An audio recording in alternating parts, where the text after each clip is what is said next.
साथियों, अभी हाल ही में बीपीएससी टीआरई 3.0 की री एग्ज़ाम 19 से 22 जुलाई के बीच में हुआ है। उसके बाद से सभी अभ्यर्थी जो है अपने आंसर की ओएमआर शीट और रिजल्ट का इंतजार कर रहे हैं।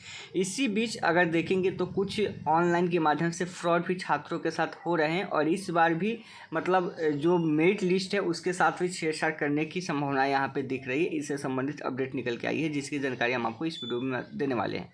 और साथ ही आपको इन सभी चीज़ों से बच के भी रहना है ताकि आपको जो है इसका नुकसान ना हो। बहुत सारे लोग जो है नुकसान भी कर पाएंगे। देखिए होता क्या है कि जब आपको कोई कॉल करके चीज़ें जो है आपके सामने रखता है तो आप सभी क्या हो जाते हैं, थोड़ा सा पिघल जाते हैं। अब पिघलने के बाद क्या होता है कि आपको भी लगता है कि कहीं ये बातें सही हो और अगर हम पेमेंट कर देते हैं तो हमारा जॉब जो है यहाँ पे हो जाएगा।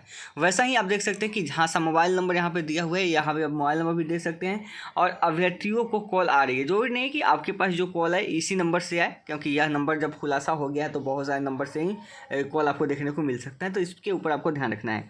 मेरिट लिस्ट में अपना नाम चाहते हैं तो 20,000 रुपये ऑनलाइन पेमेंट करें। यानी कि अगर मेरिट लिस्ट में आप नाम चाहते हैं तो 20,000 पेमेंट करें और बाकी बातें तो होगा ही कि बाकी बाद में दीजिएगा। ये सब चीज़ें चलता है। इसमें बहुत लोग होंगे कि चलिए भाई मेरा डिटेल्स उसके पास चला कैसे गया, मेरे माता पिता का नाम, मेरा रोल नंबर, ये सब उसके पास चला कैसे गया। ये बातें सही है, या तो बिहार बोर्ड से होगा या बीपीएससी ऑफिस से होगा, यही होगा। लोगों को लगता है कि ये चीज़ें सही है, लेकिन होता क्या है इस बीच में आपके साथ धोखा हो जाता है और बहुत सारे बच्चे जो है पेमेंट भी कर देते हैं। कुछ लोग पेमेंट भी कर दिए होंगे। ऐसा जब कॉल बहुत सारे लोगों के पास आता है तो कुछ लोग अपना चुपके से भी अपना पेमेंट कर देते हैं। तो ऐसा गलती आप लोग को नहीं करना। देखिए क्या लिखा हुआ कि हेलो, मैं बीपीएससी ऑफिस से बोल रहा हूँ, आपका नाम ये है, आपके पिता का नाम है। अगर आप मेरिट लिस्ट में आना चाहते हैं तो 20,000 रुपये ऑनलाइन पेमेंट करें।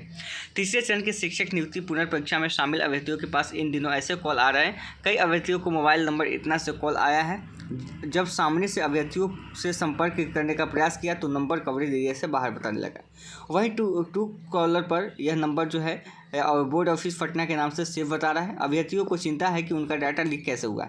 बीपीएससी टीआरई 3.0 की परीक्षा अनियमितता के कारण रद्द की गई थी। ये बात सही है कि भाई अभ्यर्थियों का डाटा लीक कैसे होता है। अभ्यर्थियों का डाटा तो बिहार बोर्ड के पास होगा या तो बीपीएससी के पास होगा। बिहार बोर्ड में जब बच्चे फॉर्म भर रहे होंगे तो वहाँ पे होगा, और नहीं तो बीपीएससी जब फॉर्म भरवाई थी उस समय बच्चे अपना डिटेल्स दिए थे तो डिटेल्स तो बीपीएससी के पास होगा। तो फिर उनका डाटा लीक कैसे हो रहा है कि अब जो दूसरे फर्जी लोग हैं इनको फ़ोन कर रहे हैं। इसी महीने 19 से 22 जुलाई तक मुजफ्फरपुर सहित राज्य के 27 जिलों में संचालित हुई थी परीक्षा खत्म होने के बाद अभ्यर्थियों को मेरिट लिस्ट में लाने के लगातार कॉल आ रहे हैं, जिससे अभ्यर्थी डरे सहमे हुए हैं। इस तरह के कॉल पर अभ्यर्थियों का कहना है कि कहीं बीपीएससी के कर्मचारी और शिक्षा विभाग के कर्मचारी तो नहीं डाटा लीक कर रहे हैं। अभ्यर्थियों का कहना है कि कहीं अंदर ही अंदर मेरिट घोटाला ना हो जाए। और यही देखते हैं कि जब मेरिट घोटाला होता है तो कट ऑफ हाई चला जाता है। एक तो परीक्षा के दौरान बहुत जगहों से सेंटर मैनेज करने की शिकायत मिलती। बहुत जगह देखे थे कि भाई वहाँ पे सेंटर मैनेज हुआ था। कुछ केंद्रों पर फर्जी परीक्षार्थी भी धराए थे। अभ्यर्थियों ने मांग की है कि इस तरह के मामले की गंभीरता से जांच कराई जाए। आगे देखिए, अभ्यर्थियों को डर है कहीं अंदर ही अंदर मेरिट घोटाला ना हो जाए। अभ्यर्थी लगातार इसके विरुद्ध सोशल मीडिया पर सरकार को टैग करते हुए सवाल कर रहे हैं, लेकिन कोई सुनने वाला नहीं है। डिजिटल प्लेटफॉर्म एक्स सहित अन्य माध्यमों से नाराजगी भी जता रहे हैं। शिक्षक अभ्यर्थी प्रियंका का कहना है कि बीते दिनों मोबाइल नंबर इतना से कॉल आया था। उधर से कॉल करने वाला खुद को बीपीएससी का अधिकारी बता रहा था। उसने प्रियंका के माता पिता का नाम व उसकी जन्म तिथि भी बता दी। उसके बाद कहा कि आप मेरिट में नहीं आ रही है, यदि मेरिट में आना है तो 20,000 रुपये फ़ोन पे करने होंगे। इसी तरह का कॉल सुनील नाम के शिक्षक अभ्यर्थी को भी आया। उनसे भी मेरिट में आने के लिए पैसे की डिमांड की गई। तो ये खेल चल रहा है। इन सभी खेलों से आपको बच के रहना है। इन सब बातों पे आपको ध्यान नहीं देना है। देखिए हाँ, वो बात अलग है, आपके मन में ये डर होगा कि सेटिंग अंदर हो सकता है, उसके लिए आप आवाज़ उठा सकते हैं। लेकिन अगर किसी भी अभ्यर्थी के पास कॉल आए और उससे पैसे की डिमांड की जाए तो कोई भी पैसा मत दे, क्योंकि ये सभी लोग जो है फर्जी होते हैं यहाँ से, और आपका पैसा लेंगे और फिर आपका नंबर जो है ब्लॉक लिस्ट में डालेंगे। ऐसा खेल चलता है। मैट्रिक में भी आपने देखा होगा, इंटर में भी देखा होगा और अभी भी आप देख पा रहे होंगे। तो हर एग्ज़ाम में, बिहार बोर्ड हो या अदर एग्जाम हो, वो यहाँ पे ये सब खेल जो है चलते रहता है।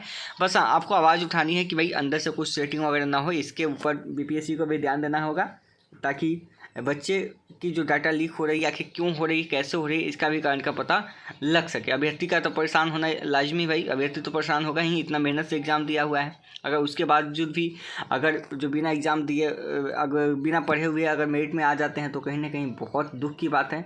तो वैसे लोगों को आप लोग भी सबक सिखाइए। नंबर पे कॉल आता है तो फिर इसी तरीके से आप लोग बातचीत कीजिए, ठीक है। ध्यान रखिएगा, पैसा वैसा आप किसी के पास भी मत भेजिएगा। वीडियो बनाने का उद्देश्य यही था कि चलिए आप लोग को कम से कम जानकारी हो जाए।